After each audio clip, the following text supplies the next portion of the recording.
Hello guys, welcome back to the channel. So today I'll tell you how to create a WhatsApp group and manage it like a pro. So let's start it.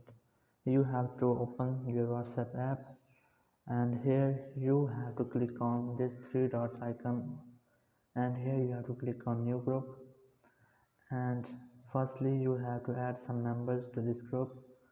So I have added at least one member. So now here you have to enter the group name. So I have entered the name and here you can select a picture for your group, and here